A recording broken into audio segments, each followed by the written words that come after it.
Okay, welcome along to an extra bonus episode of A Slice of Golf, an extra slice, if you will.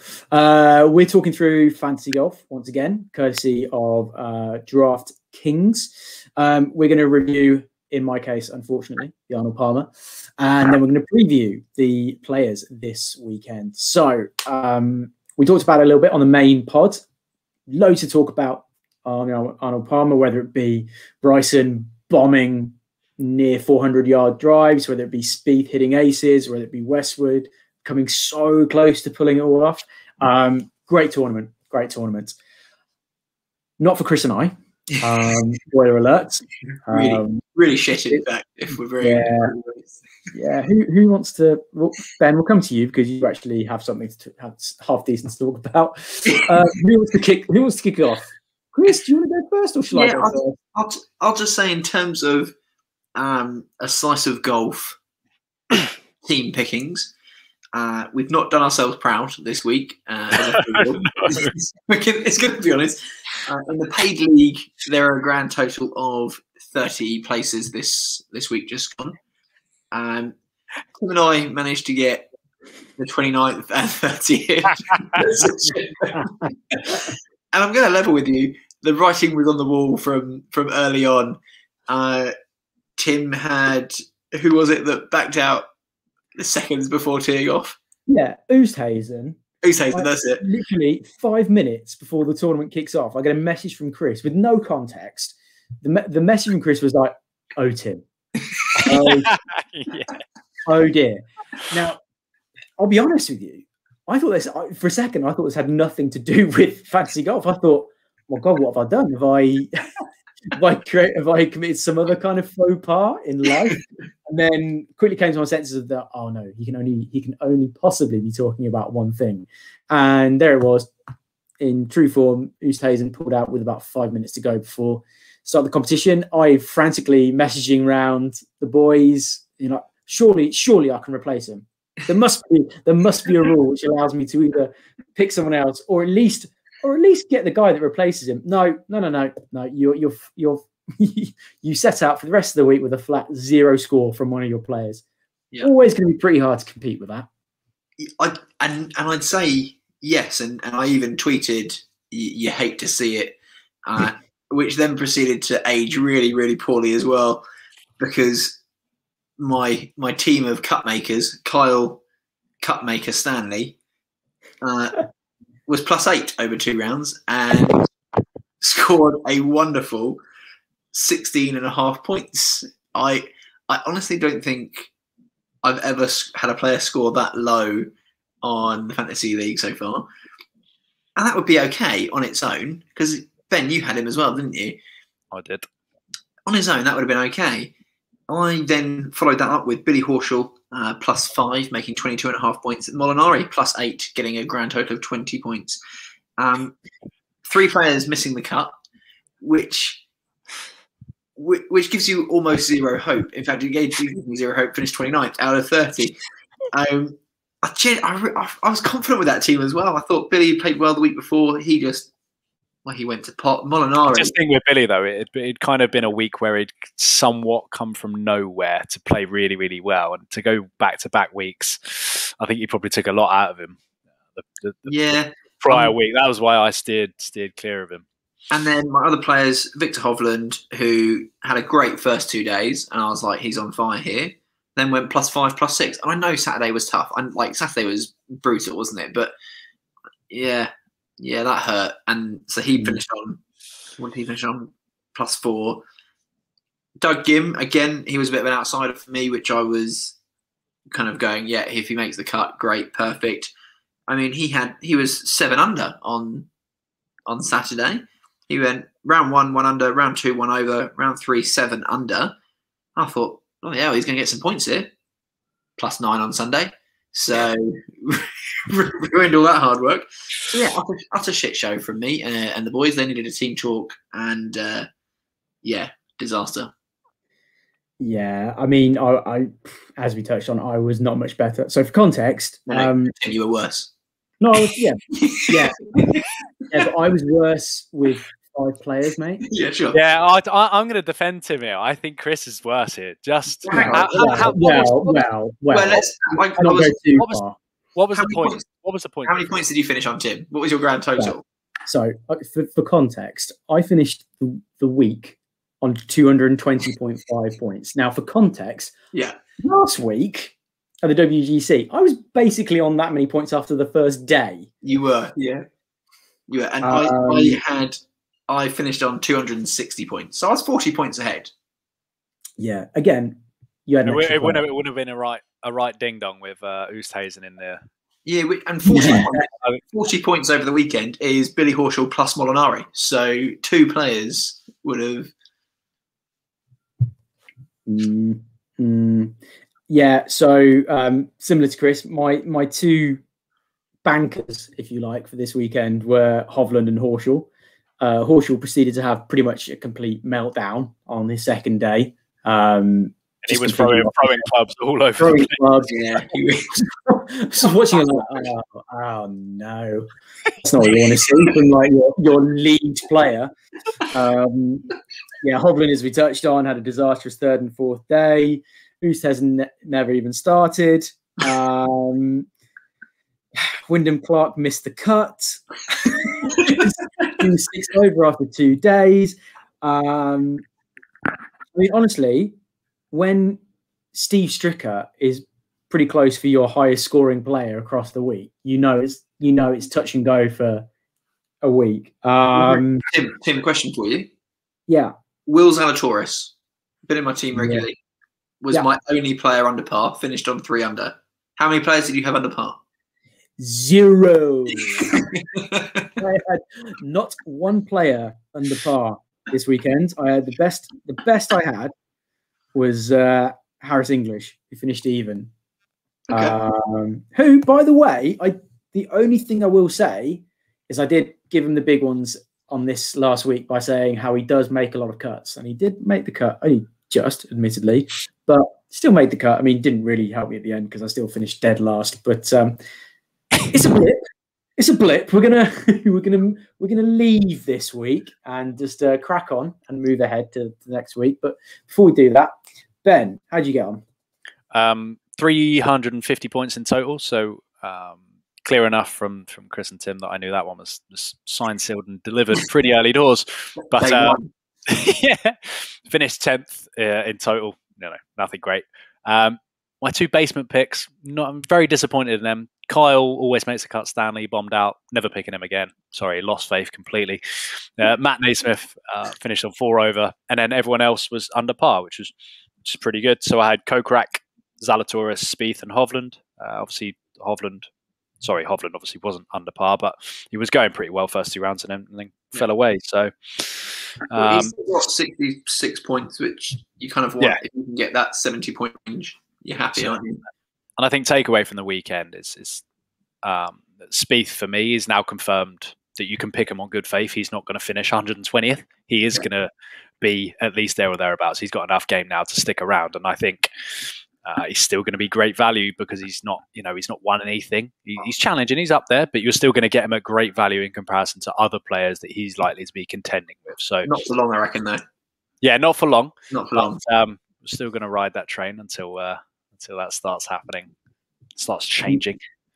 I mean, the other big development from the weekend is that, Chris, you are off the mark. You now do have a point in the standings. One huge point. Yeah. So the standings currently Ben top on 7 points, me mid-table on 4, Chris off the mark, but still on 1 point. But long way to go. Long way to go. And we move forward to the players this weekend. As mentioned on the main pod, biggest purse of any golf tournament. That's crazy. But anyway, Ben, as our winner from last week, I'm going to let you kick off first. Let's give me the rundown of your players and a little bit of commentary. So, kind of complete flip in terms of tactics on last week. Last week was I find it quite challenging just because the top players were worth a lot, and then you had to basically make up a team which you thought were going to get you through to the weekend and hopefully get you there. Not the case for the players. Everyone else is, the leaderboard is so bunched. Leaderboard, shopping list, we'll call it a shopping list. It's so bunched in terms of talent. If you come away with the team that you don't think that you could win it this weekend, I would question what on earth you've been doing, because I am pretty confident about this side, just from the quality on the face of it. So in terms of budget, top to bottom, I went Victor Hovland. He fell away at the weekend, but he's been sensational recently. I don't think those 2 days in tough conditions, which everyone struggled, he just struggled a little bit more. I don't think that's a good base to kick him out of the team. So here's my number one pick. Second pick was Tony Finau. The guy loves the top two, so that's points on the board, and I'm backing him for another top two this weekend, please, Tone. Another guy who just seems to, he clearly loves playing golf, because he seems to play every flipping week, and he plays really well a lot, and he kind of is always there, but doesn't get tons of TV coverage because he's probably not the most glamorous guy in the world.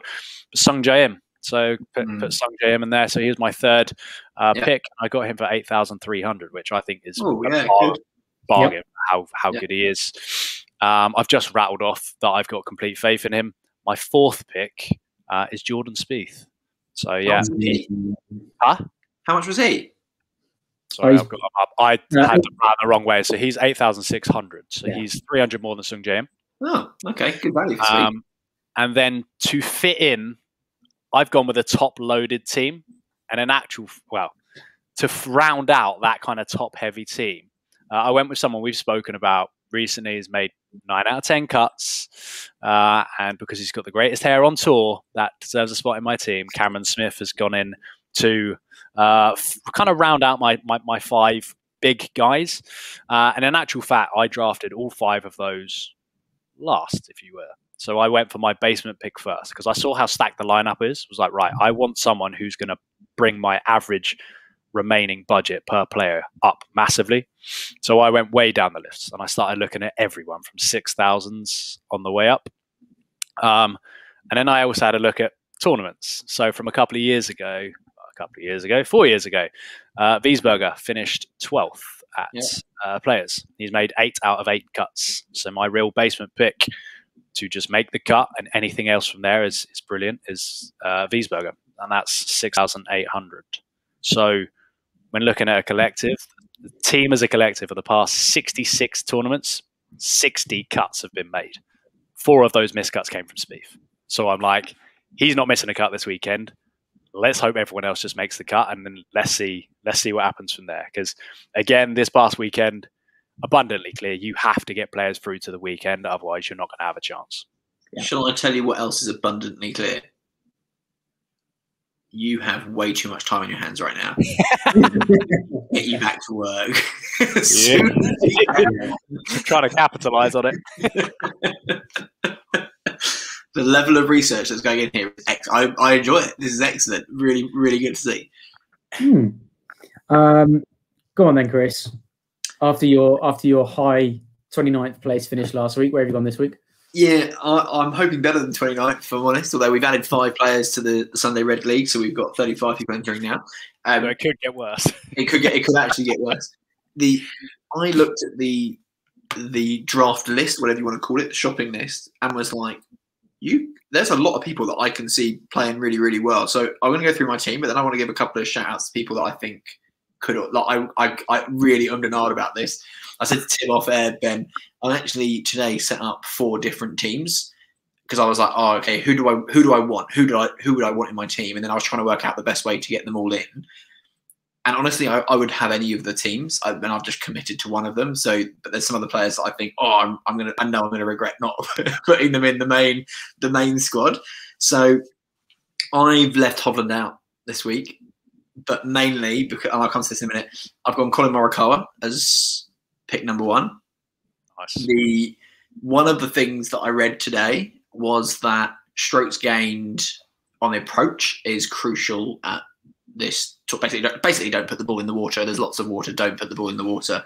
So I started looking at players who just from tee to green essentially are excellent putting, and then you just kind of really hope that they have a good putting day.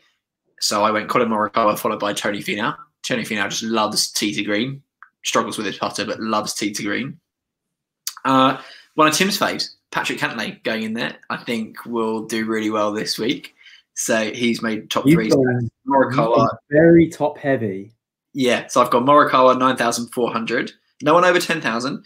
Cantlay 9,200. Tony Finau 9,100. So I've got 3 in the 9,000s. And then we go all 7,000s. So we've got Will Zalatoris, 7,600. As we just said, 9 out of 12 starts finishing in top 25 for 7,600. I think is a bargain. Although that's classic, going to be my curse for him. He's now not going to make the cut. And be interested to see how he gets on, given this is going to be the strongest field he plays against. So be interested. Yeah, but he's played in all the he's played in the previous one, the WGC. Yeah, do you play in the WGC? Maybe not.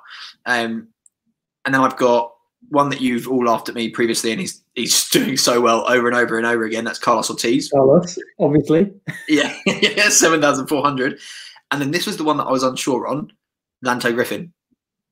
Oh no, Lanto's good. At he looked good Thursday, Friday. I criticised him for it last night, but he did look good over the weekend. To the point. So that's my squad. So that's my squad. Morikawa, Cantlay, Finau, Zalatoris, Ortiz, and Griffin. And I think Lanto gets the Timbo approval. We've talked about it before. And he's my bargain pick. He's my lowest pick, 7,300. So, yeah, I like this team. Sounds like you've done a fair amount of research as well, there, buddy. There's some research gone in there. The people that I know I'm going to regret not putting in the team: Hatton, Casey, Cam Smith. Casey, very quietly, has been playing some excellent golf. Yeah, and he was doing well over the weekend as well. And again, just fell out of the weather. I think I regret not putting him. The choice for Hovland, it was Hovland or Finau for me, and I literally would be happy with either. Yeah. But yeah, I think I'm going to regret not having Casey in the team. Yeah. Well, we'll have to wait and see. So I went through 6 iterations of my team. Better than my final one. I did 4. I thought that was quite a lot. And I was really annoyed that I, in the end, couldn't find a way to get either Sanjay Im or Cam Smith into my team. I really, really badly wanted those 2 in, but they just weren't going to work with the tactics I was looking to go with on my team. So basically, the way I went about it was there were 2 players I simply thought I have to have. Simply have to have. Then I went for 3 players that I'm going to term that couldn't believe my lucks, that I could afford them. And then 1 value pick. So the 2 players I thought I had to pick this week were Morikawa. Simply just does it at the big events. He just does. On form, consistent. As Chris said, tee to green, accuracy. You've got to have him in there. I did spend a while looking at Morikawa, I have to admit, and it kind of concerns me a little bit that you've both got him now. Probably not going to come as a surprise, but if you look at his recent form, his top 10s, cuts made, top 5s, Patrick Cantlay has to be picked. He has to be in there. He's just, I would say he's up there with Finau as the most in form, most, he's just playing consistently well at the moment. No, you wouldn't know it. You wouldn't know it though, would you? It doesn't look like he enjoys the game a whole lot. Could be winning major championships. We also didn't cover the clip of him during the week last week where he's just savaging over pampered players, and he's the only pro player who I've heard utter the phrase, "Right, let's get these 2 holes down and we can go for a Mai Tai." That's my kind of player. That's my guy. My guy. So then I'll go straight to my value pick for the week, who actually I still think is a good pick because he played very well at the weekend. That's Emiliano Grillo. Hold up, you lot rinsed me for having Grillo in the team for the last 3 weeks. Yeah, but then he played really well at the weekend. So yeah, very quickly. So he's very much my value pick for the week. Yeah, good pick. I like him. So then my 3 couldn't believe my lucks. Jordan Spieth. Yep. Tyrrell Hatton. Yeah. Will Zalatoris. Yeah. Really strong team. So just to run you down, Morikawa, Cantlay, Spieth, Hatton, Zalatoris, Grillo. Yeah. And I think everyone is going to be similar to what us three are feeling right now, and they're going to feel ultra confident going into Thursday. Few hours in, that's when we'll start seeing what's going on. I think this is one of the ones where you could have quite easily gone, like, as you said, Tim, you couldn't believe your lucks and have 5 super strong players, and just have a 6th that you're like, I don't even care if he misses the cut, like, because you're just betting on the 5. Do you know what I mean? And I think that is possibly a potential strategy. I'm going to call it now. Minimum of 5 of mine are making the cut. They just brilliant. Commentators, guys, can you just make sure that the ones that you've just cursed are not Morikawa? That would be great. The other thing as well is interesting facts about Players' Championship. No one has ever retained it in consecutive years, ever. The other stat that I saw, which worried me because I've obviously gone against this, is that people who haven't played there before don't win. Yeah. Morikawa has not played. Morikawa's never played there.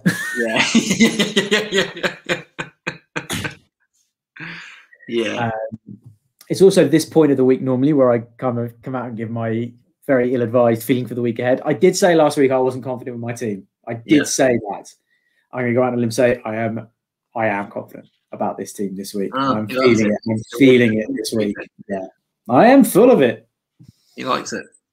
He likes Ben staying quiet, which normally means he's quite confident too. So I am very confident. Yeah, he is, isn't he? Look at his little face. To be honest with you, I'll just be delighted for another point. Unfortunately, mate, runners and riders, early predictions. It's me and Tim this week. Unfortunately, Chris, based on that release, I'll call it now. That doesn't really work though, because both Chris and I have got Morikawa and Cantlay in a fairly half similarish team. So what really needs to happen this week is for Chris to do okay, for me to win, and for you to finish dead last, because then I can draw level with you at the top. Chris will get a point, so he'll still be way back. Yeah, and, that's fine. All will be well with the world. All will be fine. Right. That is our very, very amateur preview this weekend. Off there, I've been like, I really hope no one actually listened to any of the quote-unquote advice that we were giving last week. Please do not take any of this as advice. This is the mere musings of 3 people that have no freaking clue what they're doing. We have no skin in the game. We have no insight. We have no chat. We don't know what we're doing. We have as much information as all the rest of you. So don't take any of these picks seriously. Don't pick who we've picked and then moan to us when you don't win anything. We will not be held responsible. Ideally, pick different, and hopefully I'll do better this week so that I don't finish 29th out of 30. Well, you could still finish 29th, and technically you'll have done better than last week. Well, that is true. Yeah, that is true. Would be an improvement. Yeah. Yeah. Fellas, anything more before we wrap this one up? No, I'm just excited I'm excited for the tournament. I think I want my DraftKings app to be open and being refreshed more than it was the last 4 days. Had a bit of a break. Yeah. Phone had a bit of a break, to be honest. Yeah, my actual screen time was definitely down last week. I got a little alert this morning on my iPhone, and it was definitely down from the week. Yeah, when you're in the top 10, all of a sudden your phone gets refreshed every 10 seconds. When you know you're in 29th, it's kind of like, fuck this. Yeah, I wasn't checking DraftKings at 11 o'clock on Sunday night this week. I'll put it that way. Yeah. Right, fellas, pleasure as ever. Go well this weekend. Don't go too well. And we'll see you on the other side. We'll see you next week. We'll talk through results. Awesome. Otherwise, thanks very much. We'll see you next time. Catch you later. Later, guys.